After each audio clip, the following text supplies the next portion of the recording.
Salve, salve galerinha do canal Papo de Roça. Hoje nós estamos aqui para trazer mais uma história para vocês. E você que gosta desse assunto aí, ó, já vai deixando aquele like, já se inscreve no canal para dar aquela força pra gente, hein, galera? E vamos lá para a história. Galera, a história ela vai acontecer em 1976, se não me falha a memória. Era dia 13, não sei informar o mês, mas era tempo de eleição, era a época de eleição. E aí era madrugada de sábado para domingo, galera. E ali várias pessoas eles estavam à espera de um ônibus na rodoviária aqui de Manaus. Esse ônibus ia sair de Manaus com destino a Itacoatiara, galera.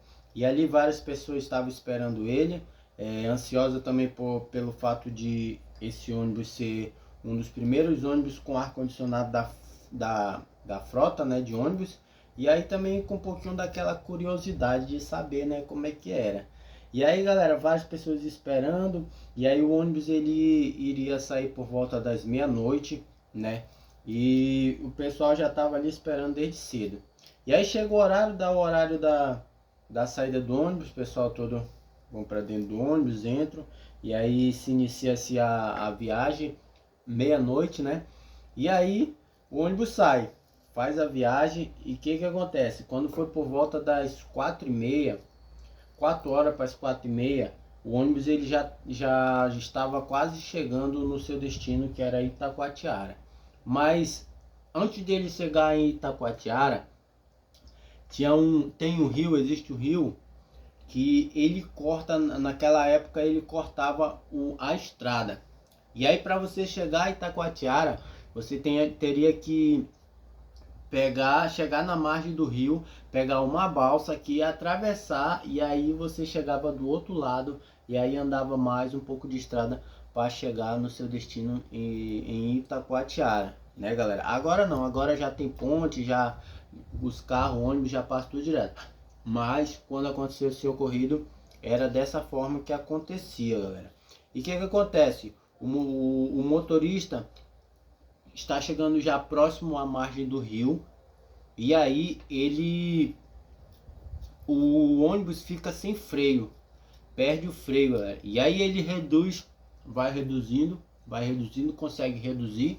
Só que chega um momento que ele já chega na margem do rio e aí já não tem mais para onde ir, galera. E o que acontece? Infelizmente esse ônibus ele cai no rio. Ele cai no rio chamado Rio Urubu. Depois você dá uma pesquisadinha para conhecer mais desse rio aí. E aí cai naquela margem ali. Só que essa margem, galera, não era baixa. Essa margem era bastante funda. E no que o ônibus caiu, já foi direto pro fundo, galera. E aí é que começa o desespero das pessoas. Talvez ali muitas pessoas vinham dormindo na viagem. Talvez outras vinham ali conversando, não sei, né? Não dá pra gente saber isso daí, mas a gente imagina. E aí o ônibus afunda, galera, com aquelas pessoas. O ônibus tinha capacidade para 44 pessoas, né? Aquelas pessoas ali caem no rio. E o que acontece? Pelo fato de esse ônibus ele ter ar-condicionado, ele era daqueles todo vedado, né? Nesses ônibus agora que tem ar-condicionado. E aí ele tinha apenas uma janela de emergência que ficava na parte de trás. E aí, por ali, algumas pessoas ainda conseguiram sair com vida pelo fato de terem saído por essa janela. E algumas pessoas também na parte da frente conseguiram se salvar pelo fato do impacto ter quebrado o para-brisa do ônibus. E aí algumas pessoas que estavam na frente ali conseguiram se salvar, galera. E aí vem os relatos, galera. Dentro dessa história toda aí vem os relatos dos sobreviventes. E tem um relato interessante que o rapaz fala que na hora que aconteceu isso tudo foi muito rápido, né? A escuridão do rio ali, isso era de madrugada, às 4 horas para as 4h30. Quando o ônibus emergiu no rio, ele ali na situação conseguiu abrir a janela de saída de emergência e conseguiu fugir, conseguiu sair. Só que ele falou que no momento que ele estava saindo, alguém vai segura no pé dele, galera, né? E aí ficou meio complicado para ele. E aí para ele conseguir nadar, para ele conseguir boiar para cima, ele teve que chutar aquela pessoa, né, galera? A única opção que ele teve foi chutar para poder se salvar, senão ia morrer a pessoa que estava segurando ele e ele, né, galera? Então aí foi uma opção que ele teve, uma decisão que ele teve que tomar muito rápido ali, né?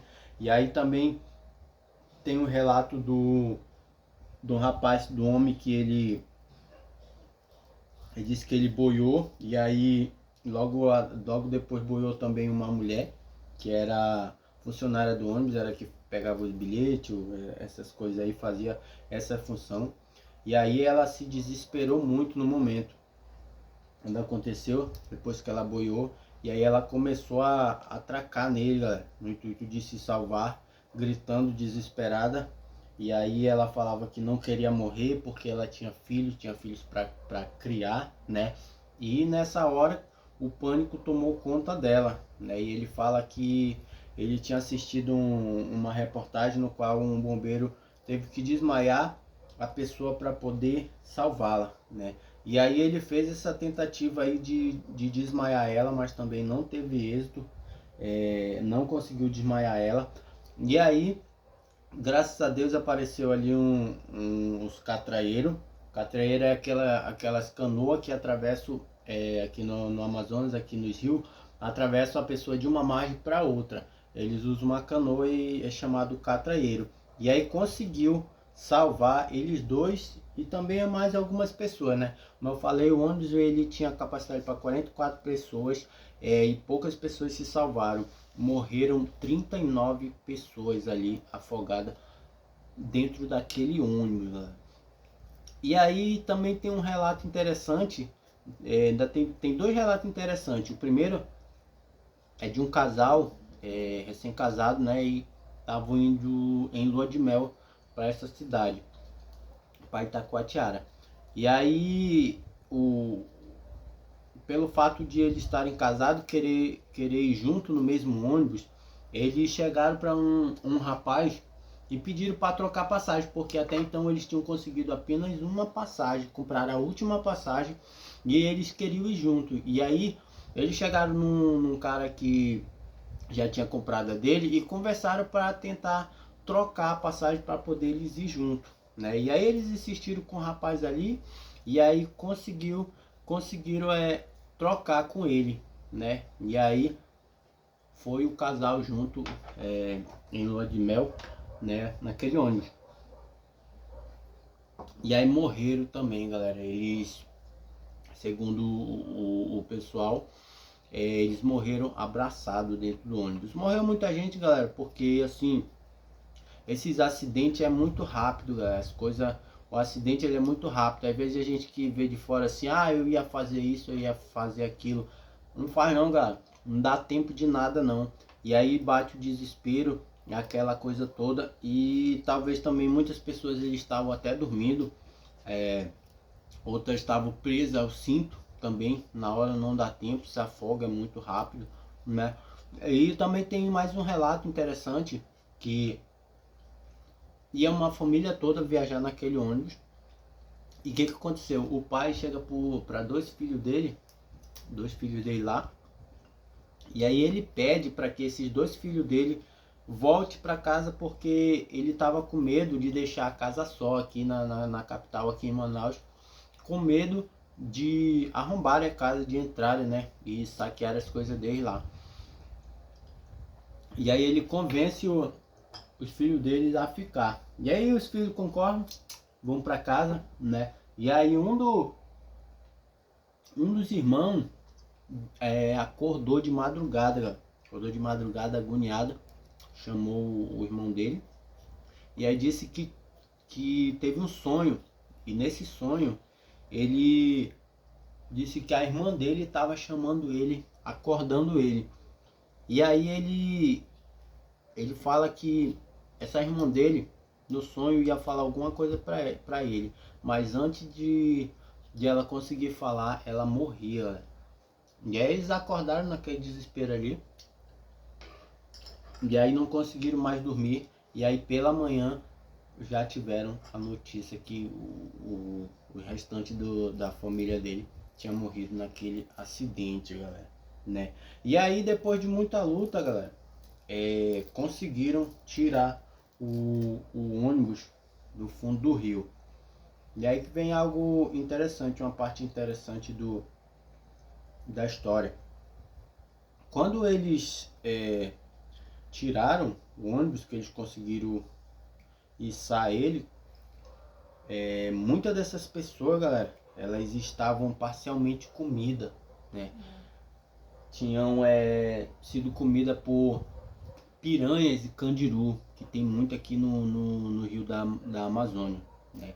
E aí o pessoal que conseguiu tirar conta que tinha pessoas que estavam com o rosto comido, com os membros, essas partes aqui comido. Tinha um que foi comido toda a perna dele, uma das pernas dele, e aí tinha ficado só o osso, né? E os pés que estavam dentro do sapato. O resto da perna tinha sido comido tudo. Tem relato que os candiru também entraram nas pessoas, né? O candiru ele entra mesmo, galera, pelos orifícios das pessoas. E aí ele vai comendo por dentro, galera. Qualquer dia que eu estiver pescando aí por aí, se eu pegar um candiru, eu vou mostrar pra vocês. E aí, galera, tem esse relato, né? Mulheres, os 6 foram comidos, os órgãos. E aí, coisa feia, galera. Muito feio, né? E pra quem não sabe, aqui no rio no rio aqui do Amazonas, tem muita piranha. Aqui a gente chama, é uma piranha vermelha, a gente chama piranha caju. Ela é muito perigosa, tem uma mandíbula muito forte, né, galera? E aí, teve esse fato aí, galera, esse ocorrido, essa história é verídica. Se você for pesquisar, você vai saber mais informação sobre ela, né? E eu resolvi trazer essa história para você aqui ficar sabendo o que aconteceu, galera. Então é isso aí, galera. Espero que vocês tenham gostado da história aí. E aí, se você gostou, deixa aquele like. Enquanto isso, eu vou terminando aqui meu tucumã e tomando o meu café. Tamo junto, é nóis, galera.